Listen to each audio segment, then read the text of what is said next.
Good morning, good morning, good morning, and welcome back to the Operation Hill 100 Hearts channel where we do what? Focus on healing, humor, and hot motherfucking topics. All right, let's get into this, Dear Deja. Dear Deja, I know this is going to sound bad, but you said this is a safe space, so here I am. My mom passed away during the pandemic, and as the eldest, I had the responsibility of taking in my special needs younger sister. My sister's disease has rendered her nonverbal and physically limited. Even so, she is very smart, kind, and beautiful. She's been in my home with my husband and I since the passing of my mom in July of 2020. Deja, before I go any further, let me confess something. I am 389 pounds. The pandemic accompanied by my mom's death stressed me out so bad that I gained almost 200 pounds. I am so disappointed with myself, and I can tell my husband is too. Initially, he was quiet about the weight gain, then he started dropping little hints, and then he lost interest altogether. We haven't had sex since March. One night a few months ago when I got up in the middle of the night, I assumed he wasn't home because he had started staying out later, but I saw his truck in our driveway. A few minutes of searching for him, he emerged from my younger sister's room saying he went to check on her. DJ, he's been checking on her at least twice a week for the last 3 months. I want to confront him in regards to what I think might be going on, but I know making this accusation on top of my weight gain and his disappointment with me might be the icing on the cake and what ultimately ends my marriage. I can't lose my husband. What do you think I should do? Sign, he is indeed taking advantage of her special needs.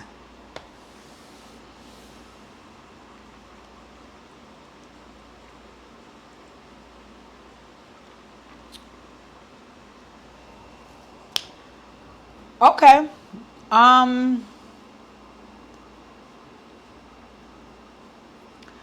what I will say is this, right? Before we go into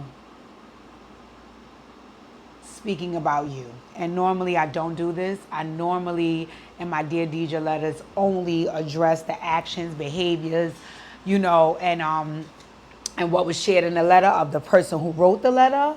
But I want to say something to you, right? If what you're alluding to in the letter that you think is taking place with your special needs sister and your husband, I want you to know that he is breaking the law because you said in your letter that your sister is nonverbal. So if she's nonverbal, that means she's not consenting to anything taking place. So if something is taking place physically and sexually and she's not consenting to it, then he is breaking the law. Right? So let's start there. Okay? Because whether you would like to fix your marriage or not, right? You have to first address if what is taking place is even legal, if it's taking place, right? So I'm going to hope and pray that that's not the case, because then we're dealing with a totally set of different circumstances aside from you being married and holding on to your marriage, right? Okay, so let's just start there. I had to put that out there because that's bigger than a Dear Deja, my dear. Okay. Second of all, is that I understand how stress can change and shape your life in a multitude of ways, right? And I want to definitely extend, my compassion to you because I have been in a space in my life where I was really, really stressed out and I let go of my health and I ballooned up, to almost 300 pounds. So I get what it looks like when you're not in a good space and you start to let go of yourself. So there's no blame in that for you to feel bad about. It's only for you to do something about, right? If that makes sense. So it is your fault that it happened, but it's also your opportunity to do something about it. So before we get into whether your husband likes your weight gain or not, I want to talk to you about, is it healthy for you? Because one of the main key factors for me losing weight is because I kept getting told that me being this big wasn't healthy for me, right? It's so funny because I have a damn DJ coming about this, right? But in any event, That's something. That's the second thing, right? The first thing is the legalities of the situation, and then the second thing is your health. Is your health, right? Because it's definitely unfortunate for your significant other to have an issue with your weight, and all of that's one thing, but I need for you to have an issue with it, because I tell every overweight person on the planet, I do not care about how happy you are with your size, how well you dress with your size. I don't care about any of those things. I care about your health. And it's not one doctor on this planet that's going to tell you being morbidly obese is healthy for you, right? And being morbidly obese affects you in different ways. So I'll have people tell you things, because I was one of those people. Like, well, my blood pressure is good. My cholesterol is good. Yeah, that might be the case, right? But is your heart? Being morbidly obese affects everybody differently. For me, it affected my hormones. Do you know how many things your hormones affect? Okay? They affect your skin. They affect your sex drive. Your hormones affect everything. So when they're thrown out of whack, it's an issue. Me being morbidly obese threw my hormones out of whack. And that started to affect everything in my body, right? That wasn't healthy. So you being 389 pounds, I really, really don't give a flying fuck about what your husband thinks about that. I care about your health. And I care about you caring about your health. So we really, really have to address what took place, right? One of the major things that took place is that your mother passed away, right? Not only did your mom pass away, your mom passed away in the height of a pandemic when the whole world was shut down. People were dying, and it was the scariest time in everyone's life, right? So that is stress upon stress upon stress, right? We need to address that. So my first thing would be to you is that although COVID is still running rampant in certain spaces, the world is not shut down, and we have a better handle on it than we had before. So now you have more options. You don't have to be so afraid. You don't have to live in fear anymore, at least not at the moment. So that level of stress, we can kind of, disseminate. Okay, the world is no longer shut down. Now, let's talk about grieving, right? I don't do grief counseling per se. If you would like, I could drop down the description box and give you my resources, but I don't do grief counseling. I have lost a parent though. I have lost a parent. No, I did not take any grief counseling. What I concluded was that death is inevitable, right? It's going to happen to me. It's going to happen to you. It's going to happen to everybody, right? And when you lose people around you in the physical, you don't get them back. But you do get the opportunity to have them in the spirit, as long as you keep their spirit alive, right? So for your mom, who I can imagine was your rock, was your person, who you probably never wanted to live life without, she's no longer here. In the physical, there is ways that you could take care and nurture her in the spiritual. And I think one of the ways, the number one ways that you could be able to do that is to show her that you want to live a better life than you have in the past. And then one of those ways is being healthy. Being healthy. I tell everybody, being morbidly obese is silently committing suicide. I'm sorry. And I know folks don't want to hear from me. Folks do not want to hear from me. Oh, you lost weight. Yes, I had to. I had to. There was no choice in the matter. I was going to continue to be unhealthy until I died. So for me, when I hear that folks are morbidly obese, I automatically hear that you are silently committing suicide. You think your mother want that for you? Do you think that your mother wants you living miserable? I highly doubt that. So if we're taking care of and we're nurturing your mother in the spiritual, you think that she wants you to be unhappy? So let's start there, right? Let's start with the first thing that you can do to honor your mother is to make yourself happy and to make yourself healthy. So we need to address the weight. We need to address the weight. That's first. And we're not addressing the weight because of your marriage. We're addressing the weight because of your health and because of your life. Okay? So let's start there, right? That would be the first thing we deal with, right? Is the legalities of, the second thing, the legalities of the situation. And then the next thing would be your health. The third thing would be your relationship. Now, let's just say nothing is going on legally, illegally, that shouldn't be. So let's just say that's fine, right? Let's just say that you make a decision for yourself to get on board and take care of your health and start losing the weight and doing better for yourself, right? You need to have a serious conversation regarding your marriage. Because what I think about relationships, because I'm not a relationship expert, is that when you get married or when you get into serious relationships, it's because this person is your partner, right? And they're not just your partner in the sense that we look good together, we both dress nice, our sex is good. No, this is my partner in life, physically, emotionally, spiritually, mentally. One of the main reasons, right? And I was just telling somebody this earlier. I was telling my friend Melina this earlier on a voice note. I said one of the main reasons that I am in love with Pookie, right, is because he eases my stress. I have been in past relationships where I shared with a spouse that I did not like something, and they have said back to me in my face, verbatim, what you want me to do about that? And I remember in those times, I would try to shift and shape and move around and try to change what's taking place for them because they are making no effort to make me happy.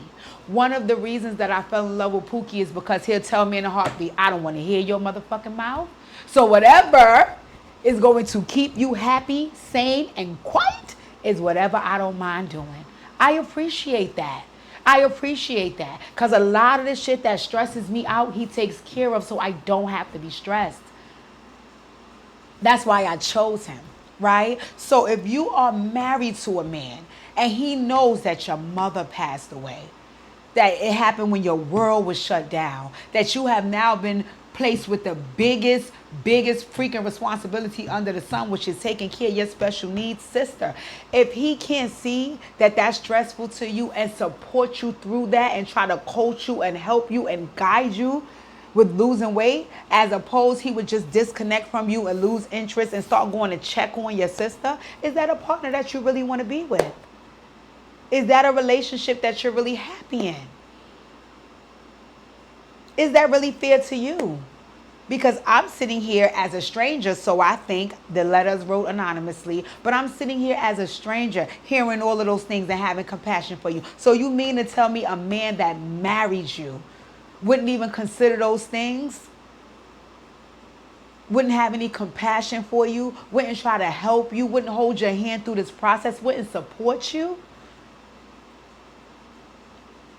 Is that a husband?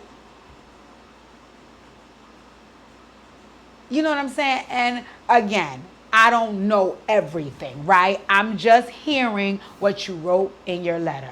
I have to address what was told to me. Now, if there's another side of it, I pray that you come get your Healing Heart session and we can discuss, okay, Johnny ain't just feeling that way because of one thing. He feeling that way because, and maybe it's more things. But either way, from what you shared with me, I don't care if it was 10 more things. If nothing else, he should be saying to you, sweetie, I love you and you're unhealthy. I do not want anything to happen to you. What do you need? How can I help? And it's not a matter of saying that one time, because this is my life partner. So I may not be able to verbalize that to him right now. That don't mean the one time he asks and the one time I can't share, he needs to give up. He needs to continue trying because that's my partner. And if you have decided to team up with a man that can't do these things for you, are you in the right relationship? Aside from what might be taking place from your sister, aside from your health, have you chosen the right man? And if you have not, that's a deeper conversation. Because now we are no longer talking about your health or your sister. We're talking about the choices that you're making as a woman. And that may come from some trauma. That may come from some insecurities. These are things that we need to bring to the forefront in your Healing Heart session because they are things that need to be discussed. It's no way in hell that right now, the only thing that you're thinking about is saving your marriage.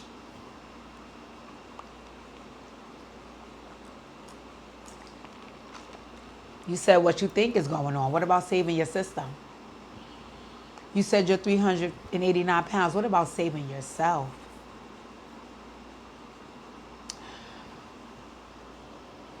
This situation is being presented because there's some things that you need to do, right? And I don't get to sit up here at this table and tell you what you need to do. The only thing I have the opportunity to do is present you with options from what you shared to me, and you let me know which one you want to take, and I'll let you know if I could assist you with that. Right now, there's something that you need to do. This is not about your husband. So while I hear that you don't want to lose your marriage, you don't want to lose your husband, it makes me feel sad because not one time did I hear you say, I don't want to lose myself. And you can't possibly get me to believe that you care about losing yourself, because right now you are silently committing suicide by not maintaining, or should I say, by maintaining poor health. Listen, I've had these talks. So when people get this from me, I don't want them to think that I'm going to say it nicely. I don't want them to think that I'm going to use white gloves. I don't want them to think that I'm ever going to tiptoe around it. Because the more time that I give a person, and the more rope that I give a person, and the more empathy and sympathy I give a person that is morbidly obese, is the more I'm adding to the rope that they're using to hang themselves. Every day unhealthy is a day closer to the grave. I don't want that for you. I didn't want it for myself. Anything I don't want for me, I don't want for my system. So although your blood pressure might be good, once again, your cholesterol might be down, there will be other ways that being morbidly obese affects you. And I think that that is what you need to be working on outside of the legalities of your sister's situation before you start working on your marriage and your husband. And what I also will say about working on your marriage and your husband is when you start to work on you and to do better by you and to take care of you, your marriage and your husband will shift. That just depends on which direction it shifts in, right? Because sometimes when you start to do better, you lose people. Sometimes when you start to do better, you gain people, right? Either way, you must do better. They have a saying by Jay-Z, and I think it says something like, you changed. And he says, well, you think I worked this hard to stay the same? You know what I'm saying? Like, no, I want something different. And that something different has to look better than what I had. Your life is not over, but you're living as such because you're traumatized. You're traumatized because you lost your mom. You're traumatized about the pandemic. You're traumatized by becoming the sole caretaker of your special needs sister. Those are all real traumatic situations. I get that. I empathize with you, right? But they also have not killed you. And what don't kill you, my dear, only helps build you.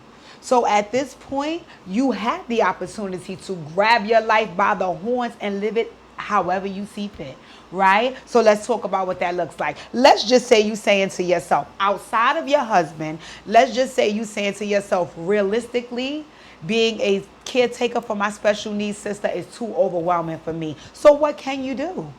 Is there some place she can stay? Is there another family member she can stay with? And again, am I saying that's the right or wrong thing to do? No, I'm saying what can you do that's going to make you happy? And if being the sole caretaker for her is too overwhelming for you, then I can guarantee that you're not happy. And I'm pretty sure that she can feel that as well. So if you're not happy and you are overwhelmed, let's think about what you can do to assist with that situation, right? But if you're hell-bent on saying, no, my mother's not here, it's only me and my sister and I got this, then you need to become the best fucking caretaker on the planet. You need to learn everything that she needs. You need to be an expert on her. You need to be able to tell, she's not verbal. You need to be able to tell what her facial expressions mean. right? So that's one part that you can grab by the horns, and that will make you feel good to know you're doing your best for your sister, whatever decision that you make, right? Next situation, your health. You have the opportunity to say, I'm 389 pounds. I don't have to be. There is choices. There is choices. You have to start making them. Is this something that I can do on my own? Do I need some assistance? What kind of assistance am I willing to take? If I'm doing this on my own, what does that look like? And once you lay that plan out, you start following through with it. That's a choice, right? So that's also something else you could grab by the horns. Your health. Once you start working on your health and you start focusing on what's best for your sister, then your marriage will start to shift. Your husband will say, oh my God, you've changed. I love you and let's make things better. Or he'll say, oh my God, you changed. I don't like the new you and screw you. Either way, you're doing what's best for you at this moment. Let him go do what's best for him. But what I don't feel good about hearing is that you're letting all of these things fall by the wayside. And the first thing that you did decide to address and focus on is the last thing that you should be, your marriage.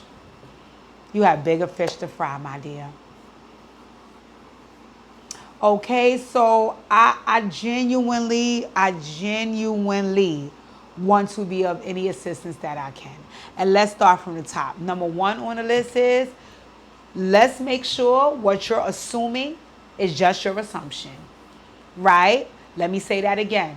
Let's make sure what you're assuming about your husband and your sister is just your assumption and not facts. Because if it is, you will be dealing with a larger situation. I promise you. So let's start there, right? Once you get that squared away, you'll know how to move forward with everything else.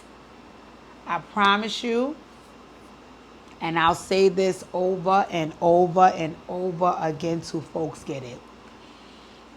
Being morbidly obese is silently committing suicide. Being overweight has a ton of health factors and a ton of health risks, and they affect everybody differently. You know, you don't know how things will begin to affect you. And you do not want to wait until it's too late and you're already in a predicament where somebody, a health professional, is telling you it's too late. It would behoove you to address these behaviors now. Okay? So if you want to do so, who's that ringing my bell? So if you want to do so, I'm here to help. If you need me, thank you for your dear DJ letter. Let me go because somebody's ringing my bell. Love you and thank you for tuning in.